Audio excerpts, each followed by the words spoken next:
Hello जी। तो आज के दूसरे वीडियो में हम बात कर लेते हैं एक और हाउसिंग फाइनेंस कंपनी के बारे में।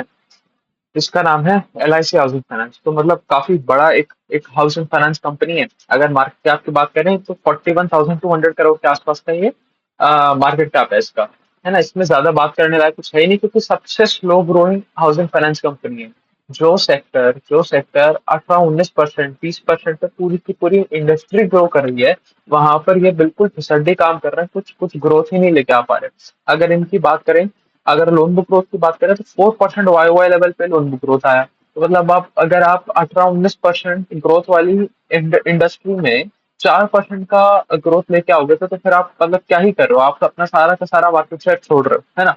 सेम केस हमने बाकी PSU में भी देखा था कि सारे PSU अपना धीरे धीरे मार्केट शेयर छोड़ रहे हैं।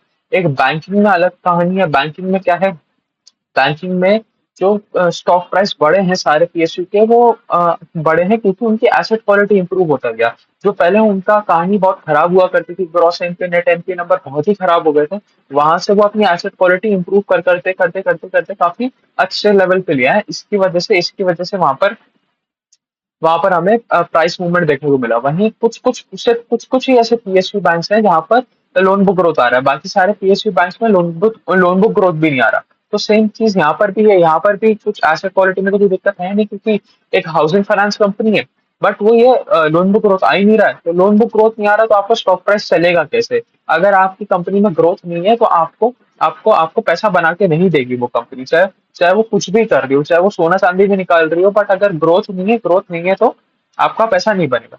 अगर हम बात कर लें क्या साइज हो गया कंपनी का लोन बुक का, तो कंपनी के लोन बुक का साइज हो गया है 2,88,000 करोड़ के आसपास में कंपनी का लोन बुक साइज हो गया है। अब चाहे आप कुछ भी कहानी बना लो कि भैया इतना बड़ा लोन बुक हो गया है, या अब इस लेवल पे इसने ये 4% का ग्रोथ करके भी एक एक छोटी हाउसिंग फाइनेंस कंपनी के बराबर का लोन डिसबर्स कर दिया, कुछ भी कहानी कर लो। बट हमें मतलब ही नहीं है, आपका बेस बड़ा हो गया है, तो वो शेयर होल्डर की समस्या नहीं है। शेयर होल्डर उस तरफ ही जाएगा जहां पर ग्रोथ आता हुआ दिखेगा उसको। उसको बेस से मतलब ही नहीं है। आपका 10 लाख करोड़ का बेस है और 10 लाख करोड़ के बेस पर अगर आप 25% ग्रो कर रहे हो तो आपकी कंपनी में पैसा आएगा। और अगर आपका 1 लाख करोड़ का बेस है और 1 लाख करोड़ छोड़ो, 10,000 करोड़ का बेस है और 10,000 करोड़ पे भी आप ग्रो नहीं कर रहे हो, तो आपके पास पैसा नहीं आएगा। तो साइज मैटर नहीं कर रहा है यहाँ पर कि आपका लोन बुक का क्या साइज हो गया, उससे हमें कोई फर्क ही नहीं पड़ता। हमें यही चीज देखनी है कि ग्रोथ कितना आ रहा है। अगर बड़ी कंपनी में ज्यादा ग्रोथ आ रहा है कोई दिक्कत वाली बात नहीं, हो बड़ी कंपनी एक अच्छा इन्वेस्टमेंट है। वहीं अगर एक छोटी कंपनी में कम ग्रोथ आ रहा है तो वो एक खराब इन्वेस्टमेंट है। तो यहाँ पर तो वही कहानी है, कंपनी बड़ी है, ग्रोथ भी नहीं आ रहा है, तो कुछ कहानी बन सी नहीं रही है यहाँ पर। अगर हम थोड़ा ये देख लें कि इंडिविजुअल होम लोन पोर्टफोलियो का क्या हाल है, तो इंडिविजुअल होम लोन पोर्टफोलियो बड़ा 7% ऑन YOY लेवल, और अब उसका साइज हो गया 2,46,000 करोड़। तो टोटल लोन बुक है हमारा 2,88,000 करोड़ के आसपास का। इसमें से जो इंडिविजुअल होम लोन है वो है करीबन करीबन 2,46,000 करोड़, मतलब मेजोरिटी मेजोरिटी ये 86-87% इनका इंडिविजुअल होम लोन में से ही आ रहा है। डिसबर्समेंट की बात करें तो डिसबर्समेंट पर आप 19% ऑन YOY लेवल, और पैट डाउन था 2% ऑन अ YOY लेवल, है ना। अब आगे पैट की कहानी तो हम आगे कर ही लेंगे कि क्या कहानी हुई है जिस वजह से पैट डाउन हुआ है। अगर इनके डिस्ट्रीब्यूशन चैनल को थोड़ी सी समझने की कोशिश करें तो इनके तीन चार मेन मोड्स ऑफ डिस्ट्रीब्यूशन है लोन्स के लिए। अगर हम बात करें सबसे ज्यादा लोन आता है हमारा 52% आता है हमारा होम लोन एजेंट से। तो जैसे आपने देखा होगा ना, LIC के एजेंट्स होते हैं, तो LIC एजेंट्स में जैसे इंश्योरेंस पॉलिसी कराने के लिए एजेंट्स होता है, ऐसे इनके होम लोन कराने के लिए भी एजेंट्स होते हैं। तो 52% तो आते हैं उन्हीं एजेंट्स से, और वो 52% एजेंट्स पहुंचते हैं 89% सैलरी कस्टमर के पास। तो अगर ये 100 रुपए का होम लोन दे रहे हैं तो 100 रुपए में से 89 रुपीज तो दे रहे हैं ये एक एक सैलरी सैलरी वाले आदमी को, वही 11% है सेल्फ एम्प्लॉयड के पास। और ये जितने भी एजेंट्स हैं इनका बीच में कमीशन बनता है तो इनकी यील्ड कम हो जाती है, क्योंकि इनकी कॉस्ट कॉस्ट बढ़ जाती है। आप ऐसे देखोगे इनके निम्स भी कम बनते हैं। ये 11-12% का यील्ड लेने के बाद भी इनका 2-2.5% के आसपास का ही निम बन पाता है। तो ये सारी समस्या है। अगर आपका 52% ऐसी जगह से आ रहा है जहां पर आपको बहुत ज्यादा कमीशन देना पड़ रहा है, तो आपका कैसे बनेगी बात? तो 52% तो आता है इनके होम लोन एजेंट से, 19% आता है डायरेक्ट सेल्स एजेंट से, 11% आता है कॉर्पोरेट एजेंट से, और जो बचा कुचा है वो अदर अदर छोटे छोटे सेगमेंट्स में से आ जाता है। तो आपकी कहानी वही है कि आप एजेंट के ऊपर बहुत ज्यादा निर्भर हो। और अब आप एक PSU हो तो आप कल के कल ये नहीं कह सकते कि भाई बाढ़ में जाए एजेंट्स, मैं अपनी ब्रांच में डायरेक्ट एम्प्लॉय बैठाऊंगा और एम्प्लॉय को कोई कमीशन नहीं दूंगा, फिक्स सैलरी पे रखूंगा और उसके थ्रू लोन बुक अपनी बढ़ाऊंगा। क्योंकि आप एक पीएसयू आपके दंगे हो जाएंगे कि भाई आपने नौकरी से कैसे निकाल दिया लोगों को, लोगों की नौकरी चली गई, ये हो गया वो हो गया। तो इसी वजह से पीएसयू कंपनी कभी भी बहुत ज्यादा एफिशिएंसी की तरफ जा नहीं पाती है ना, क्योंकि उसके साथ बहुत सारे रिस्ट्रिक्शन हो जाते हैं। अब आप सरकार का लूट के जितने भी इनके एजेंट्स होंगे, पता नहीं कितने लाख एजेंट्स हैं इनके पास, है ना, उन एजेंट्स को बोल दे कि भाई साहब अब आपकी नौकरी गई, अब आपको सैलरी पे रुकना है तो सैलरी पे रुको, नहीं तो भाड़ में जाओ। तो ऐसा कर नहीं सकते, तो इसलिए इनका कभी भी बिजनेस मॉडल में कुछ बहुत ज्यादा फुर्ती से चेंज आ भी नहीं सकता, और एकदम कोई ऐसा नहीं आ सकता कि कोई नया मैनेजमेंट आया और एकदम मतलब वो काया पलट कर दे कंपनी का। तो काया पलट वाली सिचुएशन इसी वजह से पीएसयू में हो भी नहीं सकता, क्योंकि एक तो किसी को एफर्ट नहीं मारना होता, वो मस्त बैठा है, अपनी सैलरी ले रहा है, काम कर रहा है, खत्म हो गया बात, है ना। दूसरी चीज आप इतने ज्यादा रिफॉर्म्स लेके भी नहीं आ सकते एक सरकारी कंपनी के अंदर। अगर हम थोड़ा इनका लोन बुक सेगमेंटेशन देख लें, तो 85% आता है हमारा इंडिविजुअल होम लोन से, 10% आता है हमारा नॉन हाउसिंग फाइनेंस से, और 5% आता है हमारा 5% आता है हमारा इंडिविजुअल लोन से। और बचा कुचा जो अदर्स वाला सेगमेंट है वो आ गया, उसमें हम अलग अलग तरीके के लोन दे देते हैं, कुछ प्रोजेक्ट के लिए भी लोन दे देते हैं, कुछ एनबीएफसी को लोन दे देते हैं, वो सारी चीजें होती हैं। एक इनकी सबसे बढ़िया चीज क्या है, इनका 99% जो भी लोन है वो सारा का सारा फ्लोटिंग पे है। तो जैसे जैसे जैसे इंटरेस्ट रेट साइकिल चलेगा उसके हिसाब से इनको बेनिफिट भी होता रहेगा। और इनका अगर लोन टू वैल्यू रेशियो की बात करें तो वो है 51% का।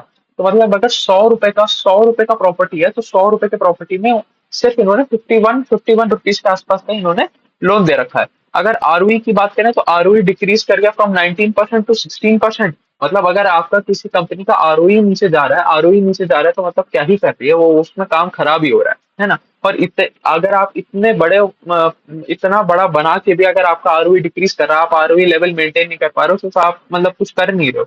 तो 19% से 16% गिर गया वाई लेवल पे। वहीं आरओए गिर गया आपका 1.92% से 1.81% पे। और अगर हम बात करें तो निम्स में कंप्रेशन देखने को मिला। अब निम्स में कंप्रेशन कैसा आया, क्योंकि इनकी कॉस्ट ऑफ फंड्स तो ऊपर गया वाई बेसिस पे, बट वहीं वाई बेसिस पे यील्ड नीचे आ गया। तो जितना आप कमा रहे हो कस्टमर से वो तो आ रहा है नीचे, और जितना आपको देना पड़ रहा है वही पैसा उठाने के लिए वो जा रहा है ऊपर। तो दोनों अपोजिट डायरेक्शन में लगा, तो यहाँ पर आपको निम्स का कंप्रेशन देखने को मिला। अगर निम्स की बात करूं तो निम्स कंप्रेस हो गए 3.21% से 2.76% पे, है ना। अगर एसेट क्वालिटी की बात करें तो एसेट क्वालिटी इंप्रूव भी होता जा रहा है। एसेट क्वालिटी की बात करें तो एसेट क्वालिटी इनका इंप्रूव हो गया 4.98% से 3.29% पे वाई लेवल पे, और नेट एनपी इंप्रूव हो गया 2.9% से 1.68% पे। अब फाइनली थोड़े से नंबर देख लेते हैं और खत्म करते हैं कहानी। इसमें कुछ ज्यादा करने की बात ही नहीं है। अगर आप ऐसी कंपनी लेके बैठना चाह रहे हो जो पूरी इंडस्ट्री में सबसे कम ग्रोथ कर रही है, तो पूरी इंडस्ट्री इस कंपनी को खा जाएगी और धीरे धीरे खत्म कर देगी। क्योंकि अगर आपको इंडस्ट्री में एटलीस्ट अपना मार्केट शेयर मेंटेन रखना है ना, तो आपको इंडस्ट्री के लेवल पे ग्रो करना पड़ेगा। कैप्चर करने की तो बात कर ही नहीं रहे, कैप्चर करने के लिए तो ज्यादा करना पड़ेगा। आप तो ये समझो कि अगर आपको सिर्फ अपना मार्केट शेयर मेंटेन करके भी चलना है ना, तो भी आपका जो लोन बुक ग्रोथ है, जो आपका रेवेन्यू ग्रोथ है, वो बराबर होना चाहिए इंडस्ट्री के loan book growth revenue growth के। तो यहाँ पर इंडस्ट्री का लोन बुक ग्रोथ तो है 18-19% के आसपास का। वो 18-19% के लोन बुक ग्रोथ में आप लेके आ रहे हो 4% का लोन बुक ग्रोथ। तो आप मतलब भयंकर तरीके से अंडर परफॉर्म कर रहे हो, मतलब कुछ आपके मतलब क्या ही बोले, कुछ कुछ बोलने लायक ही नहीं है। फाइनली नंबर्स देख लेते हैं। नेट इंटरेस्ट इनकम इनका डिग्रू किया 10% से, पैट इनका डिग्रू किया 2% से। ये दोनों नंबर है वाई लेवल पे। वहीं अगर हम क्वार्टर ऑन क्वार्टर लेवल पे देखें तो नेट इंटरेस्ट इनकम इनका डिग्रू किया 11% से, और पैट बढ़ा 19% से on quarter on quarter level. अभी बस इस कंपनी में एक ही चीज सही दिख रहा है कि ये आप जो अपना ये ट्रांसफॉर्मेशन कर रहे हैं, अपनी एसेट क्वालिटी सुधार के जो आगे बढ़ रहे हैं, वो वहां पर थोड़ी बहुत फिर भी ग्रोथ आती हुई दिख रही है। क्योंकि जैसे हमने देखा डिस्बर्समेंट में 19% का ग्रोथ आते हुए देखा। तो अब ये ही चीज देखनी पड़ेगी, क्या ये वापस अपने एटलीस्ट इंडस्ट्री लेवल पे ग्रो करने की लेवल पे आ सकते हैं क्या? क्या ये 18-19% का ग्रोथ लेके आ सकते हैं क्या? क्योंकि अभी तो जो लोन बुक ग्रोथ आ रहा है 4% लोन बुक ग्रोथ आ रहा है। 4% लोन बुक ग्रोथ से तो बिल्कुल बात बनेगी ही नहीं। आपकी बिल्कुल ऐसी तैसी हो जाएगी, कंपनी का धंधा खत्म हो जाएगा। क्योंकि बाकी जितने भी प्लेयर हैं जो 25%, 30%, 35%, एप्टेस देखा हमने, एप्टेस ग्रो कर रहा है 35% से, वो आपका आके सारा का सारा मार्केट शेयर खा जाएंगे, ले जाएंगे आपका धंधा बंद करा देंगे। तो ये चीज देखनी है, मैनेजमेंट से भी पूछना है कि मैनेजमेंट के पास कोई गाइडेंस है, क्या कुछ इनका कोई ना कोई एक एक प्लानिंग है, कुछ स्ट्रक्चर है कि भाई इस तरीके से हम आगे चल के अपनी लोन बुक ग्रोथ बढ़ाना चाह रहे हैं, या हम ये रिस्ट्रक्चरिंग करके अपना लोन बुक ग्रोथ लेके आना चाह रहे हैं? क्योंकि एंड ऑफ द डे आपको चाहिए लोन बुक ग्रोथ। अगर लोन बुक ग्रोथ नहीं आया तो पैसा नहीं बनेगा, चाहे कंपनी कुछ भी करे, है ना? चलिए अभी के लिए इतना रखते हैं, आगे चल के और 3-4 कंपनी के बारे में हम बात कर ही लेंगे। 2-3 हाउसिंग फाइनेंस कंपनी है और 2-3 एफएमसीजी कंपनी की। चलिए ठीक है।